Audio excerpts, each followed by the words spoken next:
The following is a fan-made audiobook. I do not own the rights to My Hero Academia, My Hero Academia School Briefs, or any other media referenced. This series will in no way be monetized for personal gain. Please support the official release. My Hero Academia School Briefs, Volume 1. Part 3. Staff Room Uproar. Shota Aizawa made a point of living his life rationally. In other words, cutting out all that was unnecessary, extraneous, or wasteful. Accordingly, he had no preferences when it came to food or clothing, because time spent fussing over such things was time wasted. His hair was long and unkempt, and his outfits were all identical, or, at the very least, indistinguishable from one another. In his eyes, the only point of eating was to nourish oneself, so he mostly subsisted on nutrient jelly. Clothing and living spaces that emphasized form over function and comfort were absurd to him. Cooking elaborate meals and caring where the ingredients were grown or processed was nonsensical. Unfortunately for Aizawa, the world was full of extraneous. Hello? This is your son's homeroom teacher. Aizawa, do you have a moment? No, Fumikage isn't in any trouble. I'm actually calling about the Parents' Day we're holding next week. Yes, there's something I'd like to discuss. It was after school in the staff room. As amenable as UA was in many respects, the staff room made it look like any other high school. The teachers' desks were grouped by class year and department, and the shelves lining one wall were stuffed with files and books on education. The one thing that set UA apart was its faculty, every member of which was a professional hero. While Aizawa gave Fumikage Toriyama's family a summary of the event to come, sitting on his left was R-rated hero Midnight, who fiddled with her trademark weapon, a whip. She seemed to be wearing nothing but bondage gear that revealed every curve and couture, but underneath there was in fact an ultra-thin bodysuit. Midnight's titillating appearance routinely flustered male students, with even the remotest interest in the opposite sex, while less crazed imps like Minoru Mineta did nothing to hide the way their teacher made them feel. Across from Midnight sat the bulky, angular Cement Toss, busy preparing the next day's lesson plan for his contemporary literature class. He was showing a textbook to and asking advice from his colleague, 13, a teacher dressed in a spacesuit. To the side, Ectoplasm enjoyed a break with a cup of tea, which the eerie, pitch-black teacher sipped through his large white teeth. These heroes in full costume would hardly come off as educators at a glance, but this was an everyday scene in the staff room at UA High. Incidentally, Class 1B's homeroom teacher, Vlad King, was patrolling the school grounds. Snipe was overseeing the marksmanship class, Powerloader was helping support course students test their inventions, and Present Mike was away from his desk in the bathroom. Looking forward to your cooperation next week. Goodbye then. Aizawa ended the call and stared at the paper in front of him. A list of his students' names and contact info, with check marks next to those families he'd already reached out to. He checked off Tokoyami. Next is Todoroki. But nobody at Todoroki's household was picking up. Not home, perhaps. Aizawa waited a few rings before hanging up and checking Todoroki's emergency contact, a cell phone number belonging to the boy's father, the hero Endeavor. For all Aizawa knew, Endeavor could be on a job, but as 1A's homeroom teacher considered his options, a voice spoke to him from behind. Something wrong, Aizawa? It was All Might in his true form. Instead of the trademark solid frame and explosive muscles, there stood a gaunt man who was nothing but skin and bones, with deep, dark circles around his sunken eye sockets. No, I just couldn't get a hold of anyone at Todoroki's house. Young Todoroki, huh? Did you try his emergency contact? Not yet. You know who might be working. All Might glanced at Aizawa's list. Endeavor, right? Why don't you let me handle this one? I've been wanting to talk to the man ever since the sports festival, actually. With a grunt, All Might bulked up into his muscle form, the sudden transformation knocking away his chair. He plucked it off the ground as if it were doll furniture, returned to his desk, and started dialing the phone. Let's see. 0, 9... wrong button. These giant figures sure weren't made for dialing. Why transform at all, then? Because my voice changes, too, and I need him to recognize me. 0, 9... All Might's sausage fingers had failed him once again, which irked Aizawa enough that he leaped from his seat and dialed the number himself. Nothing grated on his nerves like wasted time. Blitherly unaware of his colleague's internal rage, All Might grinned and said, "Thank you, Aizawa. You're nicer than people give you credit for." People? Which people? The backhanded compliment weighed on Aizawa's mind for a moment, but he soon returned to his natural center and his list. Bakugo next. He picked up the receiver and was about to dial when All Might's voice boomed. "Ah, is that you, Endeavor? It's me, All Might." What, they're pals now? All Might's easygoing tone triggered Aizawa's eternal snark. "Hey, how you been? Shame we had so little time to chat at the sports festival, am I right? Anyway, we ought to sit down for tea one of these days and... Huh? Leave your message after the tone? Drat. Voicemail." Slow on the uptake, aren't you? All Might's air-headed move distracted Aizawa enough that he misdialed. "Kinda nervous, having to leave a message. All Might cleared his throat as he prepared a formal speech. "Hey, Endeavor, guess who?" Why the pointless quiz? The increasingly irritated Aizawa wasn't trying to eavesdrop, but it was hard not to. "The answer is All Might! Anyway, we haven't talked since the sports festival, but I'm hoping we get a chance to catch up soon about how to raise this next generation and the like. In fact, I found this great vintage cafe that brews a mean cup of coffee. You're a Java man, right? You mentioned that to me about 10 years ago, I think. Something about the perfect beans. To be honest, I'm the sort of lowbrow who'd settle for canned coffee. Oh, ran out of time." All Might, what was the point of that? The point? Oh, so sorry. Parents' Day, right? Let me try again. Never mind. I'll just send a fax straight to Endeavor's agency. Calling again would be a waste of time, and another attempt at a message? Forget it. Realizing he should have handled it this way from the start, Aizawa took the Parents' Day handout over to the fax machine. "Sorry, Aizawa." Ugh. True to form, blood gushed from All Might's mouth as he reverted back to his true form. "Wow, 2 seconds! I'm back from the toilet and already there's blood!" shouted Present Might with all his usual enthusiasm. The sunglasses, the trim mustache, the hair slicked straight back into the air, all of it utterly extraneous in Aizawa's eyes. "You okay, All Might? Looks like you need some liver in your diet. And oh, the principal wants to see you in his office." I wonder why. Hopefully not more of his elaborate educational theories. All Might slunk off, clearly not crazy about what was sure to be another long lecture. And Midnight cheered him on with a half-hearted, "Good luck." Heroes or not, the teachers were still civil servants at the beck and call of their superiors. "Oh, faxing something? Wonder when that's gonna fall out of style." Mike's attention had shifted to Aizawa, whom he now closed in on. The former was like a bad cold the latter just couldn't shake. Going back as far as their days as classmates at UA, Mike glanced at the colleague's fax. "Ah, contacting the parents, huh? Homeroom teachers have got it rough." I suppose so. Despite his answer, Aizawa didn't actually think it was all that rough. Reaching out to parents like this was a necessary part of the job, after all, but going out of his way to explain that to Mike would have crossed the line into irrational territory. None the wiser that Aizawa had intentionally tried to cut the conversation short, Mike went on and suddenly seemed to remember something. Hey, how's that thing coming along?" "What thing?" "The big hostage situation thing." "Oh, that. Well, we've..." Without waiting for Aizawa to finish, Mike puffed out his chest and shouted, "I've come up with a real hot idea! Somebody stop me! I'm so clever! Hey, teachers, want to hear my frosty cool plan? Everybody say yeah!" But instead of the resounding "yeah" Mike sought from the Hero Course faculty, all he got was a sure, what now?" from a visibly annoyed Midnight. "I know this crowd can do better than that!" "Don't count on it." Midnight raised her hand with as little enthusiasm as possible. "How about the nosebleed seats?" "Oh, does he mean us?" asked Cement Toss, now paying attention. "I would prefer silence." "Aw, let's hear him out at least."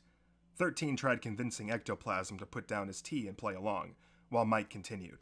"First, holding a big group hostage means you gotta make them stay put, right? And my voice is the perfect tool for the job." This is what you were getting at? But Aizawa's hushed exasperation was drowned out by Mike's bloviating. Present Mike's quirk, voice, gave his voice a range from soprano to bass and made it loud enough to be wielded as a weapon. I'd gather those hostages behind closed doors and give them a front row seat to my explosive live show. I'd break their hearts and their eardrums, knocking them out cold. Any hard-headed heroes who came along to save the day would also get brought to their knees by my sweet voice. Go, go, heaven! A foolproof plan, wouldn't you say? Well? No. Listen here. Aizawa started to say to the smug Mike, but this time he was cut off by Midnight's languid dissent. I say you're just too loud. It's enough to make a gal lose interest in a hurry. Huh? What's wrong with being loud? Personally, I prefer it when someone holds back in silence until it all comes leaking out in a nice moan. Midnight, do try to contain yourself, said 13, who was likely blushing under his costume's helmet. Such a prude, 13. All I mean is that it ought to be done smarter, not louder. You have a point, I suppose, said Cement Toss, but Mike wasn't having it. What's wrong with my plan? This is one listener who's dying to know. Knocking them out cold is all well and good until they regain consciousness. In that case, I'd just keep the noise coming with an all-night live show! Ow! That's not all, though. Bursting their eardrums? Really? With my quirk, I could keep the hostages in place and even send their would-be rescuers to dreamland. Midnight's quirk was somnambulist, and it allowed her to release a soporific scent into the air, an effect said to work better on men than on women. Nice and peaceful, and nobody needs to get hurt. But Ectoplasm raised his head and took issue with Midnight's approach. Peaceful seems unnecessary given what we're discussing, because taking hostages still counts as a crime, and whoever heard of a peaceful crime? But we wouldn't want to actually hurt anyone. Naive 13. However, my clones are the perfect solution in this case, as I could have them stand guard, one clone for each hostage. Ectoplasm's quirk was clones. He could spew an ectoplasm-like substance from his mouth, and, at will, have it transform into copies of himself. Typically his limit was 30 clones at once, but that number could shoot up to 36 after 2 or 3 songs at karaoke, once his jaw could open wider. Actually, I don't think... But Aizawa went unheard. What if one of the hostages had a strong quirk and just blasted past your clones? My putting them to sleep still seems like the strongest option. At this, Cement Toss's beady eyes glinted. Strongest? I'm afraid I can't agree there. And why not, Cement Toss? In our world, you can't toss that word around unless you're talking about All Might. Come on. He could round up the hostages and bind them in an instant. Not to mention, he'd blow away any of the heroes trying to save them. Yikes, you're right. The strongest hero would make the strongest villain. As the teachers yapped and imagined All Might's turn to the dark side, Aizawa still couldn't get a word in edgewise. Annoying. He decided to forget about his gregarious colleagues for a second and get back to the task at hand. Although Aizawa was no stranger to reining in unruly students when they dared interrupt his lessons, he knew that unruly co-workers were best ignored. Hello, this is Katsuki's homeroom teacher, Aizawa. Do you have a moment? The others left Aizawa to his calls, and the debate raged on. Sure, All Might is the strongest, I'll give you that. But how would you go about it, Cement Toss? You'd surround the hostages with cement, right? Cement Toss's quirk was cement, and he could manipulate cement with a mere touch, as if it were molding clay. He paused for a moment before answering. Surround them? No, I'd cover the whole group with a cement dome, and any heroes would get the same treatment. Nowhere to run for the hostages, and heroes alike. Cement Toss gave a satisfied nod, but his suggestion didn't sit well with 13. Wouldn't everyone end up suffocating, though? So be it! The important thing is that the hostages can't escape. I concur, said Ectoplasm, chiming in. Surely that's going too far, shot back a frustrated 13, just as Present Mike's hands came down on his shoulders from above. Lighten up, wet blanket boy! Boy? I'm 28 years old, I'll have you know. Wet blanket man, then. And we still haven't heard from you. Me? Right. I suppose I would use my black hole? The black holes produced by 13's quirk would suck in matter and obliterate it down to the atomic level. Now who's going too far? Atomizing the hostages would defeat the purpose of having hostages in the first place, said Ectoplasm. Wow! 13 seems so harmless, but he's got the blackest heart of them all. Oh boy! I admit, I am a fan of the devilish discrepancy, said Midnight. No, that's not what I meant. About to finish his call, Aizawa was still half listening. We'll see you next week then. Goodbye. Next up is Hagakure. Before he could pick up the receiver and dial the next number, the phone rang. Hello, you've reached UA High School. Hi, I'm calling about Shoto Todoroki in Class 1A. Could you get me Aizawa, his homeroom teacher? Aizawa ran through Todoroki's family members in his mind, trying to figure out who the young-sounding feminine voice belonged to. Todoroki. In his family, he's got... Yes, this is Aizawa. Whom do I have the pleasure of speaking with? Ah, sorry. I'm Shoto's older sister, Fuyumi Todoroki, and thanks for all you do for him. Perfect. I was trying to reach your household, actually. Really? I'm just on my way home now. Staff meeting ran a little late. Aizawa's eyes opened a little wider at the all-too-familiar phrase. Staff meeting? Oh, you teach elementary, right? Yeah. Something a little funny about this talking teacher to teacher. Unlike Todoroki, his older sister had no trouble keeping a conversation going. Guess she wouldn't make a very good school teacher if she was as surly as him. So, is everything okay with Shoto? A voice of concern entered her voice as she realized that Aizawa must have wanted to get in touch with her for a reason. Everything's just fine. I'm making calls about Parents' Day. Ah, of course. Aizawa was quick to get to the point, and the relief in her voice was palpable. He recalled his early impressions of Todoroki at the start of the school year. The boy's talent had been obvious, but he hadn't exactly played well with others. In elementary school, his behavior had probably triggered a number of troubling calls to the Todoroki home. May I ask who will be attending Parents' Day next week? That would be me. That's actually what I'm calling about. How can I help? Would it be alright if I brought a camcorder to the event? I'd be sure to keep out of the way, of course. A camcorder? For home videos to commemorate the occasion? Aizawa tilted his head, thinking about the unusual request. I'm sorry, but for security reasons we don't allow recording devices on campus. Right. I understand. He could practically hear the disappointment in her voice, but her chipper tone returned after he briefly explained the reasoning behind the rule. Well, see you next week then. Goodbye. Sounds good. Thanks again. As Aizawa ended the call and checked another name off of his list, a thought occurred to him. What if it wasn't just to mark the occasion, but instead to...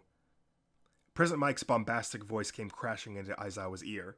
Well, I'd just jack into the broadcast station and send my sound waves soaring on air. With everyone knocked out, I'd nab the jewels in damsels' hearts like a regular Lupin the Third. Jewel thievery's not as easy as cartoons make it out to be. Those jewelry stores have tight security, you know. My voice breaks ladies' hearts and reinforced glass into 1,000,000 pieces. Who wants to know about the bad things I do? Just kneel down and lick my boots if you want to hear. I'll pass on that. Midnight's bewitching smile had no effect on Cement Toss, whose rejection was as blunt as his square body. You too, Cement Toss? Such a stick in the mud. Fine. I'll tell you all, no charge. I'd put a person to sleep and figure out their weakness for blackmail. How deceitful, said Ectoplasm. A mundane but realistic enough, in a bad way, said 13, shaking his head dismissively. But what if they had no secrets to exploit? In that case, I'd frame them somehow, work a little magic while they slept, if you know what I mean, answered Midnight, shooting Cement Toss a buttery smooth wink. How underhanded, said Ectoplasm. So believable, it's scary, said 13. Bad and sexy? That makes you the Fujiko to my Lupin. While Aizawa had been on the phone, it seemed that the teacher's conversation had turned to boasts about what sort of wicked things they might do with their quirks.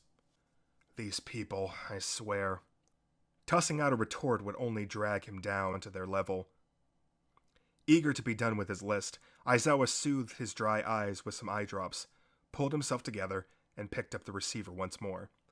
I wonder why talking about bad things gets me so hot and bothered.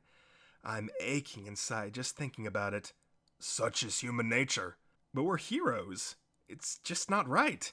Come on, 13. It's just hypothetical. Pure 100% fantasy, said Mike, slapping 13 on the shoulder playfully. Meanwhile, Cement Toss seemed interested in exploring Midnight's question. Come to think of it, we all wanted to become heroes from a young age, no? Which meant internalizing the idea that we must never do wrong, suppressing that side of ourselves. Self-denial makes that eventful gratification all the spicier. But one mustn't let it build up too much. Everyone needs a good release now and then. It'd be simple enough, boys. Just say the word. Toss away the pride that's holding you back. I'd be happy to make you my house pets. I'll pass on that too, said Cement Toss with a flat chuckle. This sort of thought experiment isn't entirely without merit. It could even help us to understand the mind of a villain, mused Ectoplasm. That's true enough. Right, exactly, blurted out Mike. Speaking of a good release, everyone's used their quirk to play a prank or two when they were kids, huh? This is just like that. 13 shook his head and said, Pranks? Not me. Seriously? Seriously? In the middle of a phone call once again, Aizawa overheard his colleague's conversation and wondered to himself about 13. Mike couldn't believe it either, and he wasn't shy about it. Seriously? Never? Not once in your life? Glory be, we're in the presence of Saint 13! We're on the same page for once. Really? Oh, pardon me. Right, so on the day of... continued Aizawa with a scowl. I don't suppose you'd tell us what sort of pranks you committed, Present Mike. Mike thought about 13's question and answered proudly. When my friend was snoozing at lunchtime, sometimes I'd start spitting rhymes right into his ear. Such a rude awakening would be enough to stop my heart, I dare say. Other times, I'd interrupt his naps with drawn-out, immersive ghost stories. Your poor friend. Unable to let it slide, Aizawa placed his hand over the receiver and muttered, That friend was me, by the way. True enough, old buddy, old pal. Sorry, but what say we flush that ancient history down the toilet? An appropriate solution for all of your bullcrap.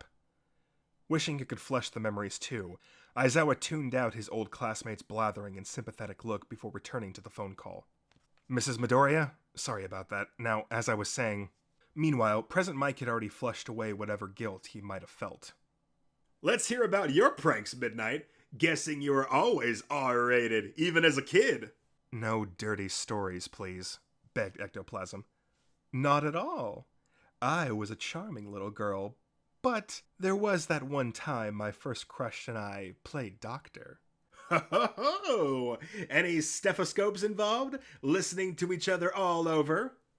An excited Present Mike had taken the bait, but Midnight flashed a beguiling smile and said, I'll leave that to your imaginations. Let's just say it escalated until we went from playing doctor to playing surgeon. What kind of surgery?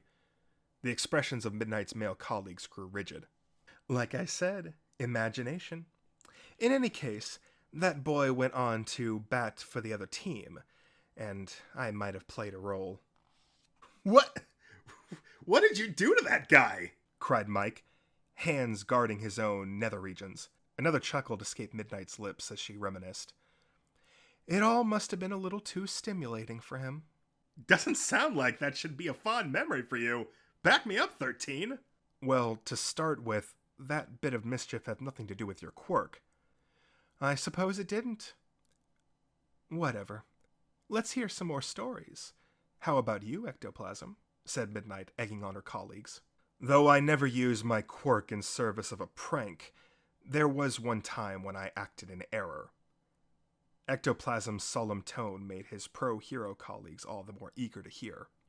Confessing to a crime, huh? This ought to be great. Go on and paint us a real clear picture of what went down.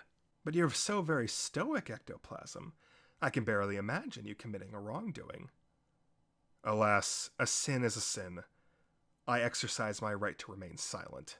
Teasing us like that just makes it worse, you know. It's true.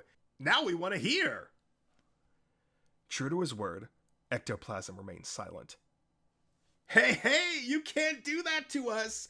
Better not leave your audience hanging. I only wish the memories could be purged.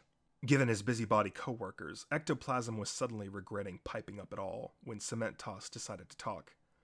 Confession is good for the soul, and as your colleagues, we'd be happy to help lighten the burden you've been carrying. Genuine compassion glinted in Cement Toss's tiny eyes, touching Ectoplasm's heart. Well, this was back when I was in grade school. Present Mike and the others sat with bated breath, eager to hear the story. Hello, is this the Mineta household? I'm Minoru's homeroom teacher, Aizawa, and... Yes, of course. We appreciate all you do, too. I'm actually calling about Parents' Day. The voice inside Aizawa's head spouted its usual, rational snark as he continued down his call list. Which was nearly finished. Not that the half-hearted Ectoplasm was any the wiser. One morning, I found myself unable to extricate myself from the comfort of my bedchamber, and time itself seemed to elapse at the speed of light. Huh? I don't get it, said Present Mike, with a tilt of his head. He overslept, explained Cement Toss. Though, gripped by despair, I dashed to the schoolhouse, undeterred. Alas, the merciless morning bell ran out before I could enter, so I sent one of my clones into the classroom instead. Meaning you used a clone to avoid being marked late to school? Indeed. My perfect attendance award was at stake. Though, I know now that no such excuse can make up for my grave sin. The surrounding heroes blinked at each other and let loose with disappointing sighs. That's all? You used your wits to solve the problem and still walked away with perfect attendance? We were expecting a lot more from your sin, like a Shakespearean tragedy full of love and deceit. The fault is with you people for expecting more. I only spoke my truth, shot back Ectoplasm. He went on to sip his tea, visibly grumpy with the other's reaction. 13 was reminded of a story of his own. I have an embarrassing tale as well. Once I wet the bed and destroyed the evidence by sucking the very futon into one of my black holes. Now that's using your noggin. Wish I had that option way back. But I got in trouble for it all the same, confessed 13, scratching his helmet sheepishly. Bedwetting? That's kinda cute, coming from you. How about it then, Cement Toss? Did you ever get into any mischief? Me? Right. I once put up a wall of cement to avoid being caught in hide and seek. That's the worst I'm willing to admit. The heroes pounced on Cement Toss's flat smile. So there are things you won't cop to. Better let sleeping dogs lie. Like my gramps always said, the scariest people are the ones you'd never suspect. This, after I was forced to confess? How cowardly. I'm dying to hear that too, especially now that I know that it's such a secret. 13 and Mike were content to leave Cement Toss's past buried, while Ectoplasm and Midnight wanted it all dragged out into the light. Please, I was only joking, said Cement Toss with a laugh. What? A joke? Don't scare us like that. Jokes are meant to be funny. Your sense of humor ain't doing my blood pressure any favors, Cement Toss. I'm sorry, really, and my best regards to your wise grandfather, Mike. Well, we won't forget this. Flush it all down the toilet, I say. He'll need to call a plumber at this rate. And we're looking forward to seeing you next week. Aizawa hung up the phone and checked off Yayurozu, the final name on his list. He sighed, glad to be done with the mundane yet exhausting task. Meanwhile, his co-workers continued yapping, oblivious to his minor accomplishment, and he eyed them in amazement. How long can 5 people talk about nothing whatsoever? With all our quirks combined, we make one nasty villain team. The world will be no match for us, shouted Present Mike, his boast filling the room. Well, aren't you in high spirits? Sir? President Nezu had emerged from his office, with All Might in tow. He was plainly a mouse, though in certain lighting he would resemble a dog, or even a small bear. Whatever he was, the adorable animal was dressed in a sharp suit vest and oversized shoes, and he rose only to All Might's knee. Did I hear something about you all taking on the world? The cute facade was, in the end, just a facade, for Nezu's scarred right eye held a certain intensity and hinted at a dark past. At the principal's implicit reproach, the teachers scrambled to explain themselves. No, it's not what you think. We're just discussing how to handle you-know-what. Exactly. Just brainstorming which of our quirks could best handle a group of hostages and so on. Ah, yes, I do know what, said Nezu with a nod. How would you go about it, sir? Nezu scratched his chin, ruminating on Midnight's question. First, I would prepare a giant maze. A maze, sir? Why go that route? Why? Hostages are taken for a reason, of course. The hostage taker may do it to evade capture, to acquire some reward, or simply to garner attention. If I were a villain, however, my hostages would be in a service of an experiment. An experiment? Indeed. I would place them in the maze's center, forcing their would-be rescuers to navigate the labyrinth under a time limit. Mind you, there would be electric fences, pitfalls, shifting walls, all to provide a proper challenge. Perhaps even doors that would require the heroes to solve complex puzzles to open. Principal Nezu's quirk was high specs, making him a exceedingly rare example of an intelligent animal with a superpower. Truly a unique individual. And any paths trodden would be sealed off, just as life offers no second chances. I wonder how many clever little mice would reach the goal in time. Nezu's cackle offered an unsettling glimpse at the grudge he bore for the humans who'd once toyed with his life, which put a damper on the teacher's earlier excitement.